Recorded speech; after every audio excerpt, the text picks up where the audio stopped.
Hi, this is Sarit Switzer, and welcome to the It Is Taught podcast, a podcast devoted to the teachings of Rabbi Schneerson of Liadi as recorded in his most famous work, the Tanya.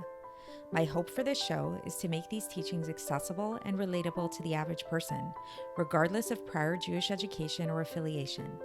The episodes follow the prescribed daily study portions and are meant to serve as practical lessons in how to live your life as your true self and develop an authentic and powerful relationship with your Creator. I have personally experienced the effects the study of this work has had on me, and I'm excited to share what I can of this knowledge with you. So please join me on this journey of learning, self-growth, and connection with your source.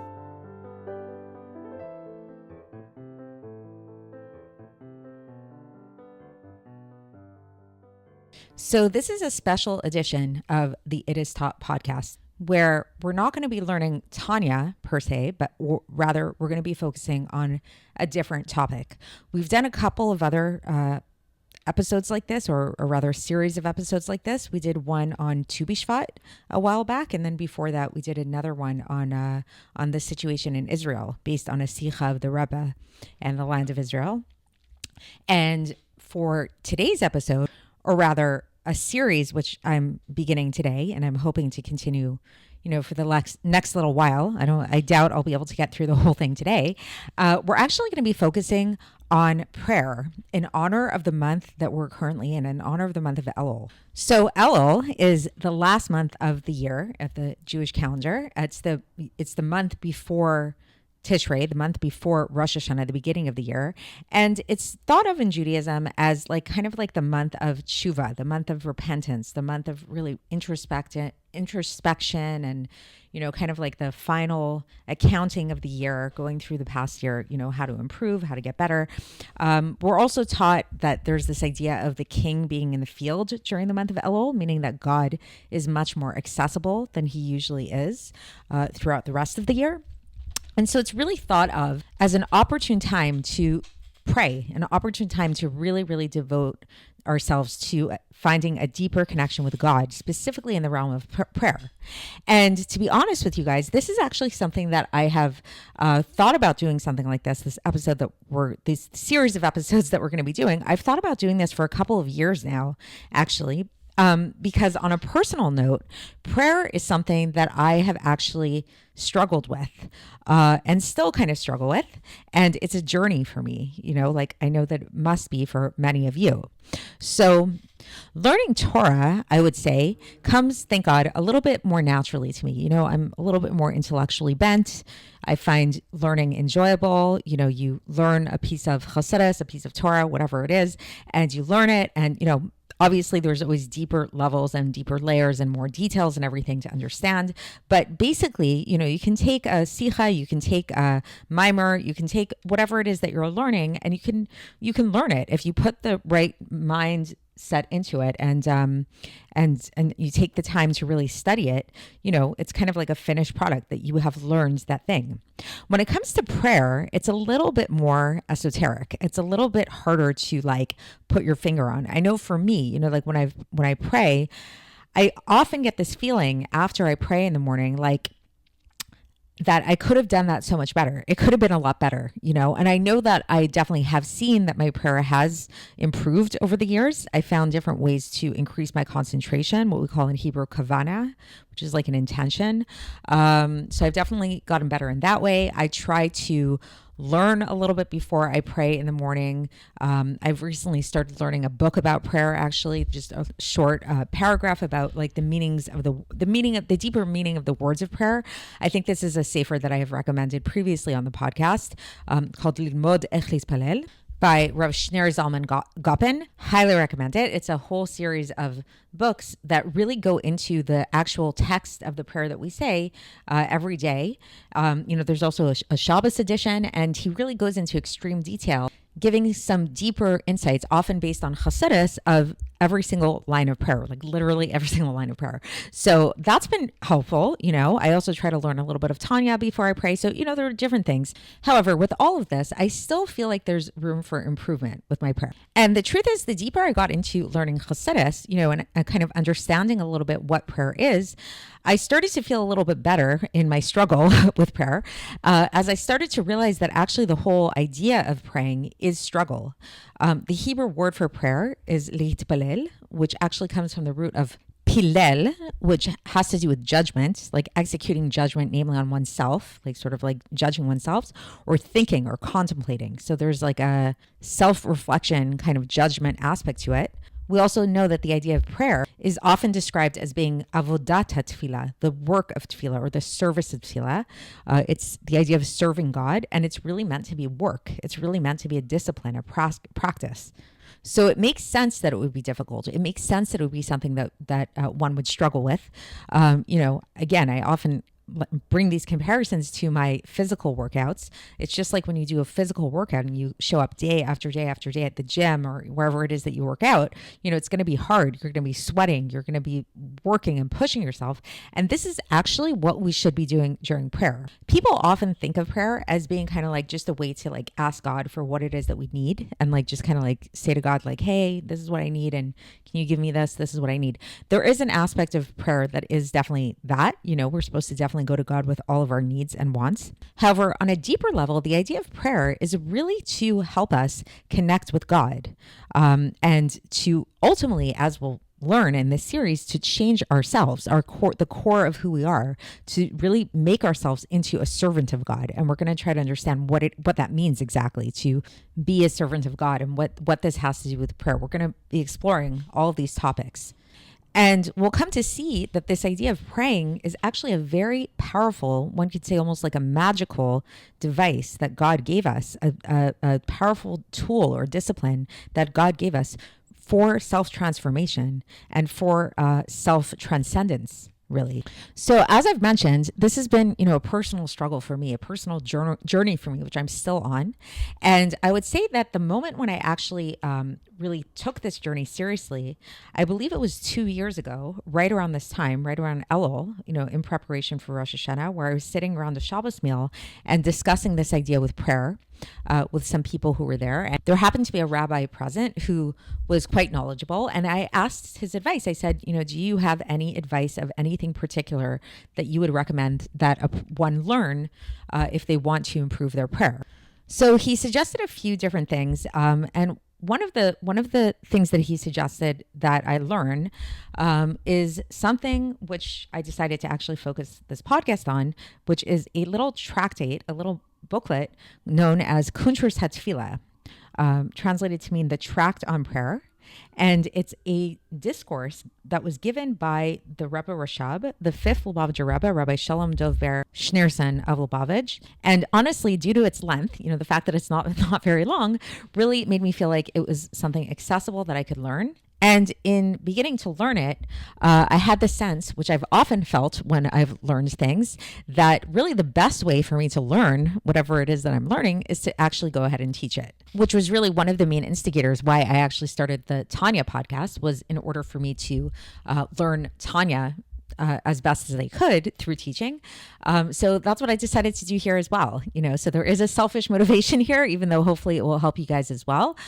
So I'm going to be learning this treatise together with you guys. There are 16 paragraphs, like 16 sections of this treatise. And my goal is really to get through one per episode. And hopefully by the end of Elul, we'll have completed the entire treatise.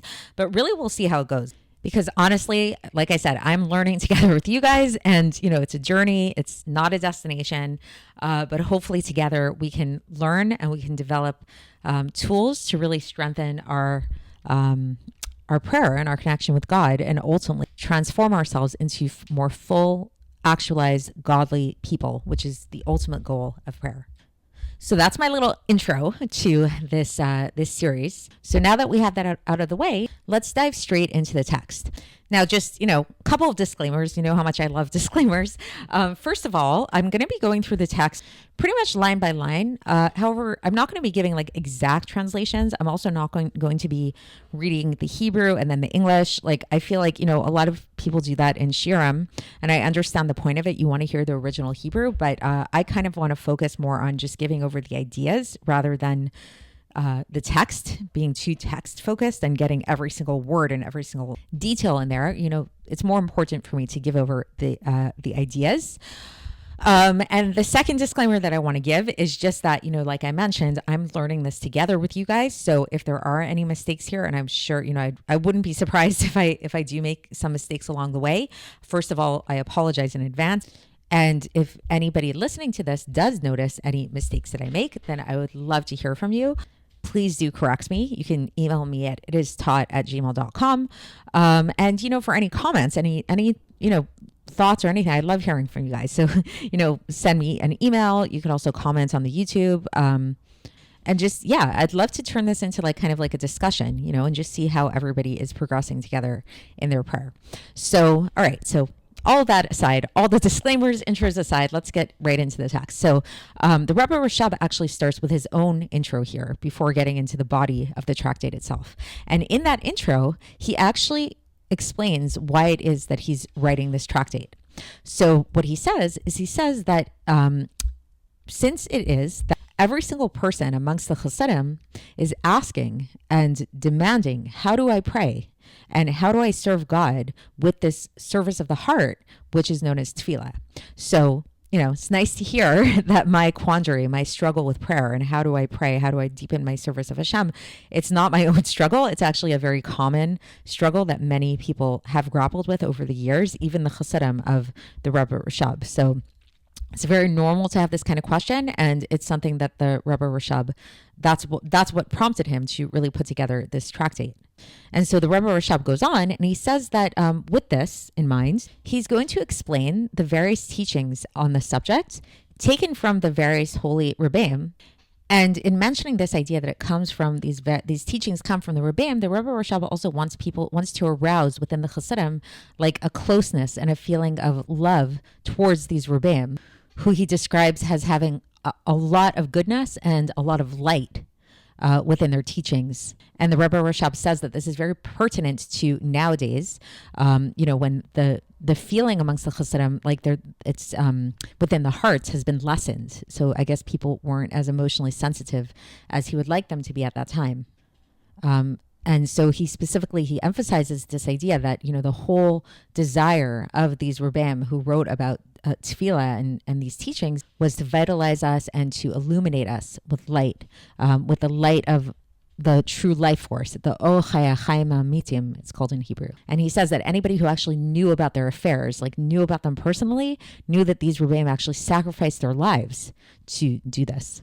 And so with all of this in mind, the Rebbe Rashab says that we should really try our best to cleave to these Rebbeim, cleave to their teachings, and to try to make ourselves vessels for this light, because it's good, this light. And that we will travel to this light and we'll go higher and higher, which is the desire of God for us to be elevated in this way through his holy servants. All right, so that's the intro. I thought I was going to have time today to get into the first paragraph, but I think I'd rather just keep it at this for today. We'll start with this intro, and then in the next episode, we'll actually get into the body of the text itself. I will give you a little teaser in terms of what's coming, that interestingly enough, often people think of prayer as being this very emotional experience and connecting with God in this very heartfelt, emotional way. And that maybe somebody who's more emotionally inclined naturally and very emotive by nature might naturally be better at this kind of thing, better at connecting to God through prayer. But according to the Rebbe Rashab, however, and this really fits with the overall way of Chabad Chassidus in general, we're going to see that a lot of the practice of prayer and developing this strong relationship to prayer actually starts with the mind, and it actually does begin as a very intellectual process. And to me, the thing that's really fascinating about that, and we're going to get deeper into this when we get into the text, is that we'll see that the mind is just so very powerful. And in fact, one might argue that the brain is actually the most powerful organ of the entire body. And that when we learn to control our thoughts and direct our thoughts in the right way, this is actually the pathway that can lead us to self-transformation and to ultimate connection with our higher source, which is God. So there's a lot coming up here in this vein. So stay tuned for it all. I hope you stay together with me on this journey. Again, I've mentioned like 5 times already, I'm together with you in this journey. We're going to learn how to do this together. And hopefully by the end of this series, we will have emerged maybe just a little bit more transformed, or maybe at least have a few more tools to help us pray and make the most out of this special time, this really auspicious time that we have between now and, leading up to Rosh Hashanah and leading up to the high holiday prayers, which are really all about prayers. Rosh Hashanah, Yom Kippur, we're in Shul for so long. There's so much there in those prayers. And there's so much, like when you start learning Chassidus and you start learning about the meaning of these holidays and everything, we understand on some level that there's a real power to prayer to transform ourselves, to bring down God's blessings into the world, and ultimately even to, transform the reality around us. So it's a really powerful tool.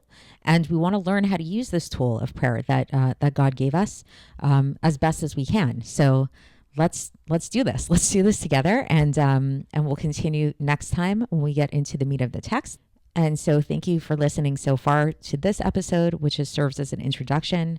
And I look so forward to learning this together with you. Stay tuned. Thanks for listening to the It Is Taught podcast, hosted by Sarit Switzer. This podcast is dedicated in loving memory of my maternal grandfather, Avraham Yitzchak ben Binyamin HaKohen of blessed memory. Music by Shoshana. If you enjoyed this episode and would like to support the show, please share it with others and subscribe on YouTube, Apple iTunes, Spotify, or wherever you listen to podcasts. And make sure to leave us a 5-star review. To find out more about the It Is Taught project, including more information on my soon-to-be published book, please visit our website, itistaught.com. To catch the latest from me, follow me on Facebook, Instagram, and Twitter. Looking forward to speaking with you tomorrow, and until then, have a great day.